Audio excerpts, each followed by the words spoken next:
A few months ago, this person was part of a D&D 5e game that took a sudden turn at the end. The group consisted of a couple who this person refers to as two players who came as a unit, a warlock and a sorcerer. A character named Rocky that they don't even remember the class, but he threw rocks. So I don't know what that means.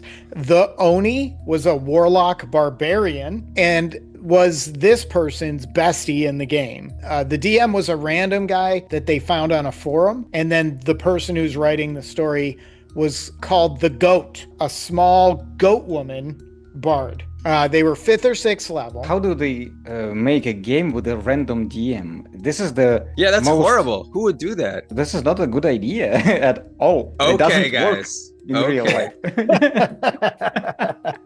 All right.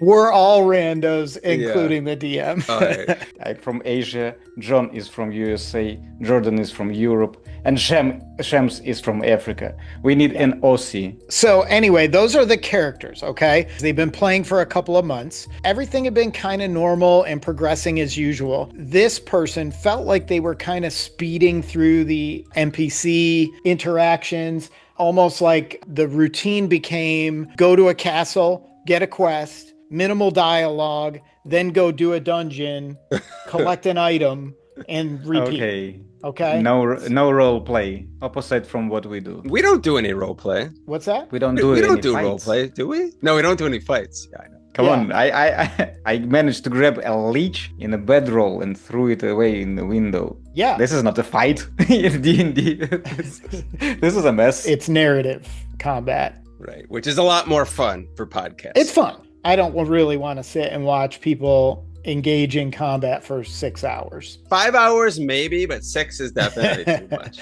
That's what's kind of setting up. And this person expresses that that's not their favorite way to do it. They would rather have it be more role play. They don't mind the combat, but they want it to be more role play, at least with NPCs and stuff like that. But it's not this DM style, apparently. After they get rushed out of the castle again onto their next mission, the party makes their way towards some ruins for the next leg of their adventure. They still hadn't even figured out who the BBEG was yet, the bad guy. They still haven't figured that out yet. They're just going from mission to mission, doing these, finding these items. There were a bunch of close calls at times. There was a giant centipedes, but they managed to avoid most of the really treacherous stuff. Is that still making sense? I'm with you. I don't know where this is going yet, but we'll get there. They were fighting through some demons and centipedes, and all these little fights are like chipping away at them, right? Like happens in D&D,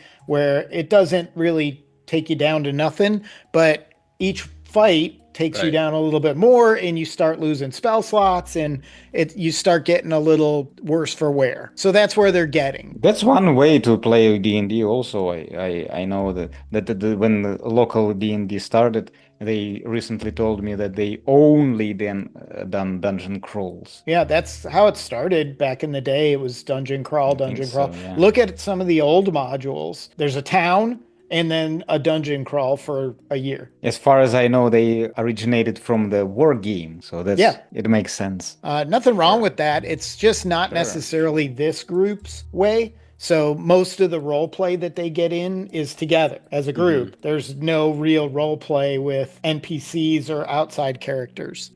So they're getting kind of rough and beaten up a little bit, but they continue to progress through the ruins to find whatever item they're after this time. So they take a minute to sit down and plan and regroup a little bit, and had a few like campsite moments, RP moments among the group, which was fun. Eventually, the DM had the couple start hearing voices that were egging them on so that they wouldn't sit around anymore, and even interrupted their short rest. So they didn't even get hit points back or anything. They go in and they had to fight against these ghosts that respawned after they killed them. Like those trick candles they put on your birthday cake. Every time you blow it out, it relights. Right. Yeah, like that. Okay. Ghosts work the same. Everyone knows that. So they finally fight through that and get to a room with 4 statues. There was one NPC, I guess, with the group. I guess maybe they hired him to come along. That's the first time that this person's mentioning them. So again, they laid down to rest to get a short rest, just an hour, get few hit points back, whatever. But the DM kept sending stuff to prevent them from finishing that short rest. He is more unhinged than some DMs. Yeah. No, I've done that. I've done that before in my in-person game when I don't want that, because I would,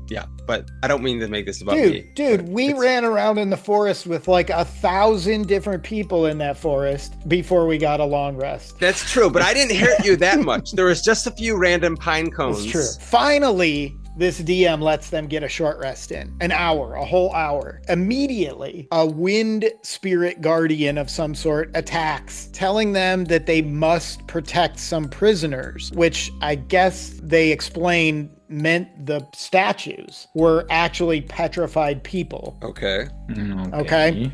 Not bad. Yeah, this wasn't even the final room. They still haven't found the item that they're supposed to be here for. So this is just kind of like a side quest leading up to finding this item. After this bard, this goat person bard, prevents another character death by healing at an opportune time, the DM declares that one of the party members got thrown into the statues by the spirit and then lands in some water, unleashing another creature, causing I don't know, this is kind of getting weird. Can he stop, please? Yeah, exactly. He just keeps throwing stuff at them, not in a chaotic and fun way, but he really seems to be just trying to kill these characters off. Yeah. He's up for something. Some kind of And power even trip. she says at this point, she's starting to get a little baffled by this turn of events because every time they do something right, they get punished for it immediately. I heal somebody, immediately they get hit for twice as many hit points or something. No, that sounds fair. Yeah. NPC that they have with him gets knocked out and is in death saving throws. Actually, it corrects itself and says they weren't. As soon as they went down, some kind of venom activated, turning him into a faceless, mindless demon. Yeah. An NPC? An NPC. I'm not really sure why the NPC would have saving throws anyway, but sometimes I do that if they're important to the group. He was hired to protect them. Now he, I guess, or carry their stuff. I don't know. It doesn't really mention it. He is against them. Yeah, I guess so. Yeah. So now he says, or she says, that this newly discovered BBEG, I don't know where that happened. This person's jumping around in the story. They said there was no BBEG, but now there is one. I suppose he means that NPC turned into BBEG. That would make sense. Yeah. That's possibly it. Yeah, that would make sense because it turned into a demon. It's kind of clever. That's okay. You get the picture, right? They're getting chipped away. They're not allowed to rest. They're not allowed to regain hit points, nothing. Then their NPC gets knocked out and comes back as a demon and attacks them and is now the BBEG, apparently, for this adventure, this campaign. The tension between the characters is high, and they start exchanging some scathing words in roleplay. Not players, characters. I'm not sure why they were getting mad at each other. Maybe they were just getting frustrated. So they decide to continue and explore a lower area. And there's a man down there offering some kind of puzzle. So he says, here's a key, or I don't know what this means. So they do this puzzle and to move forward. And it was something like, here's a key, or you can take this bag, but the key is in the bag. I don't know. This is a very bad description of what it's kind of a trick puzzle, I guess, is what they're trying to get at, where they have to find a key, but the key is in the bag, and I don't know. Sounds that terrible. part doesn't make too much sense. It's not a very good puzzle. Puzzles are hard to do in D&D, though. They figure out this puzzle to continue. Then somebody invites her, another NPC down here, invites her into a room with history etched in the pillars. They're figuring out all these puzzles, okay, to continue on. I don't want to read them because some of them don't make sense the way they're described. I'm sure they made perfect sense in the game, but the way they're described in this paragraph, they don't really make sense. So then the DM asks the goat lady to make a con save and a wisdom save at the same time. So the rolls are not that great, and the DM declares the character is dead. No saving throws, just you're dead. You just dropped over dead. He then explains that the person he was talking to was casting a spell on me at the time I was talking to them, but I guess somehow they didn't see any of the components, or maybe they were able to cast it without verbal or components or just whatever. imagine it talking to somebody and sneakingly waving your hands and just Avada Kedavra. Yeah, you are right. Kadabra. Yeah, you're dead. Killed instantly after speaking to this. The only worst way to finish off a play character is to finish him off between sessions. Oh yeah, no, that's the only way I do it, because I'm too. I don't like confrontations, so it's easier to tell my players, oh, by the way, you died, like after a session. Not after a session, just you tell it in the beginning of the next session. Oh, by the way, you are out. Guys you're giving me great ideas for next week. So the DM just murders this character outright. No saving throw, nothing. You're just dead. She doesn't know how else to describe the voice of the DM when he's doing this than giddy. Like almost he's proud of himself for killing off this character. Certainly more energetic than he had been all night while she was saving everybody from potential deaths but with her he healing. Did not win. It was cheating. Straight up cheating. Kinda. Well, there are some spells that do that, though. If you're low on hit points, like Power Word Kill can kill somebody like that. It sounds like bullshit. You throw in some random mobs, and after that, okay, let's do 2 rolls. Yeah. If you don't pass, then that's it. No more. Yeah, I think it's weird to do both saves too. It's almost like he was hedging his bet. Like if they pass one of them, I'll kill him with the other one. The person got a little upset about it and didn't think it was very fair the way their character was killed. But the DM defended himself and said the way it happened was fair, and that he let the person roll saving throws and everything. Not death saves, but con and wisdom saves, and then declared the character dead. And then locked them off from the rest of the party. Right? The person was separated from the rest of the party at the time, so they couldn't be saved by the other teammates either. So they really didn't have a chance in this situation. And then immediately this DM kicked the person from the server they were playing on. So it's like, okay, you're dead. Click. Bye-bye. Yeah, but that's how you handle your games, right, John? When someone dies, I mean, then they're out. No, not at all. Yeah, I'm just trolling you a little bit. No, you're like the best DM in the world, and I just left you a great review. If somebody dies in one of my games, which is rare, they're probably rolling up their next character while the rest of us are finishing that session. After they get kicked from the server and all that, events that followed were told to this person by somebody else in the group who wasn't kicked out. So the DM said that instant deaths were on the table and definitely would happen again. This isn't 5e rules, obviously. Maybe this guy was stuck in 1 or 2e or something where there was no such thing as death saves and like to play that way, but I think you got to tell people up front, don't you? Oh, yeah. And you also have to say what exactly killed you. It is just, it is not like you walk alone and just the lights is turned off. It can happen in real life, but not in D&D, bro.